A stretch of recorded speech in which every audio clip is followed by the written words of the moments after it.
It's always a pleasure to be part of Mama Sita's projects, especially this one, which honors heirloom rice. Rice is such an important component in Philippine culinary heritage, in food identity for us. Our ancestors believed that every single grain of rice had a soul. And because it had a soul, it had to be honored. Every grain had to be honored, had to be nurtured, had to be cared for.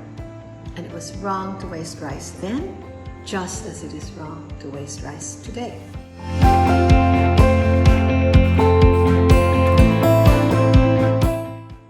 The Balatinaw rice that comes in the Champorado mix of Mama Sita is not an ordinary type of whole grain rice. It is grown in a little town called Bauco, which is in the Cordilleras in northern Luzon. It's a postcard perfect place for taking mountainscapes. And it's a place where the mist envelops the visitors as well as the mountains. A very lovely place. And in Bauco, the Balatinaw is not just an eating rice. It is most important for making tapuy, what they call tapay, or rice wine. And rice wine is not something that they like just because it's for socializing, among friends. No, it's not just the drinking of the rice wine among friends and neighbors and visitors. It's very important as an offertory to the gods.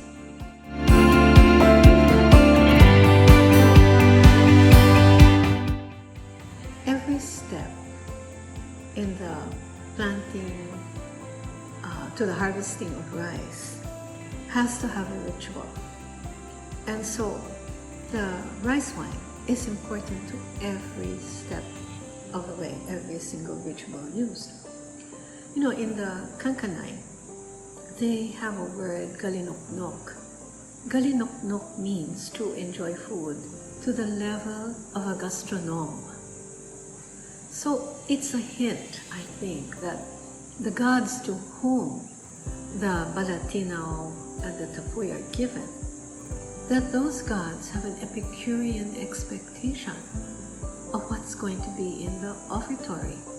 So we benefit from that because the Balatinaw rice is definitely of a godly quality. It's of the highest quality possible, and we get that in our champurrado.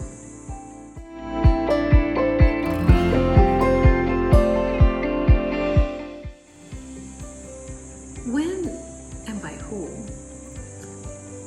rice was first mixed with chocolate, that is a mystery that still needs to be solved.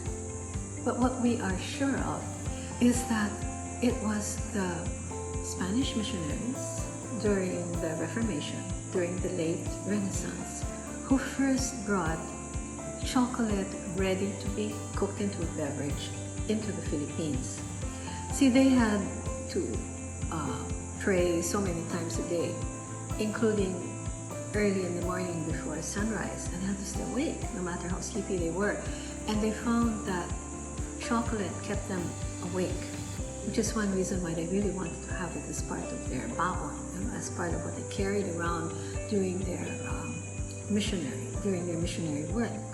Chocolate is actually, I think, the first ever caffeine added to the Filipino diet. Before that, we had nothing that had caffeine. The Spanish discovered chocolate in Mexico. It was the power drink of Montezuma, the last Mayan emperor. He drank his chocolate bitter. He drank it with chili pepper. But the Spanish decided they liked it another way. They preferred their beverage sweetened. And that's how we Filipinos like it as well. Very soon after its introduction into the Philippines, sometime between 1650 and 1700, trees began to grow all over. They it started in the Visayas, in Camarines, and in Lipa, and then before we knew it was growing all over the Philippines. And Filipinos had developed that liking for a sweetened type of chocolate beverage, to the point that chocolate in Manila was peddled. People went around, vendors went around selling chocolate, and you could have it as chocolate con agua, chocolate with water, or you could have it as chocolate con leche, chocolate with milk, which is still the way that you order it in Mexico. The chocolate was such an important Spanish beverage, it was part of their identity, that every single galleon served chocolate on its voyage.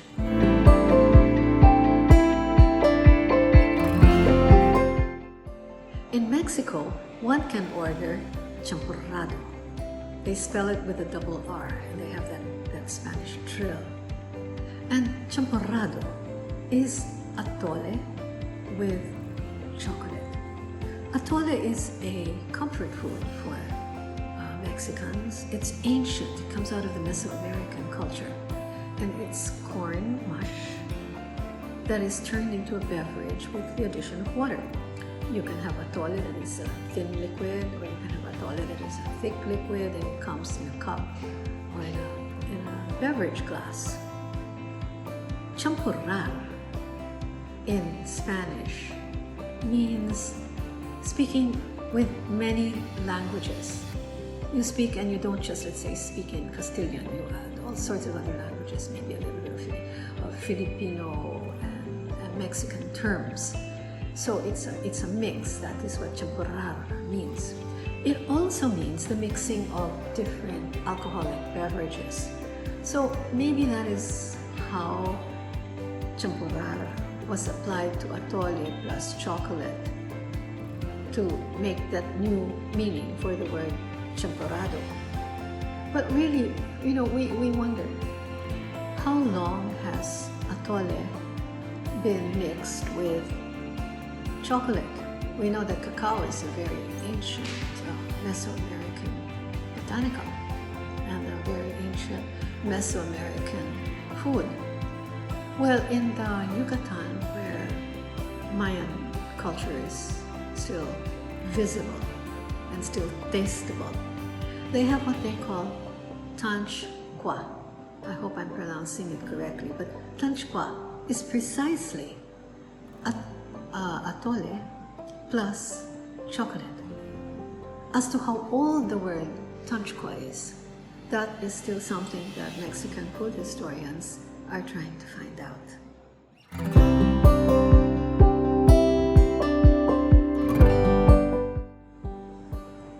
Mama Sita's champorado, made out of that very precious Balatinaw rice and heirloom cacao from Davao. It's very special.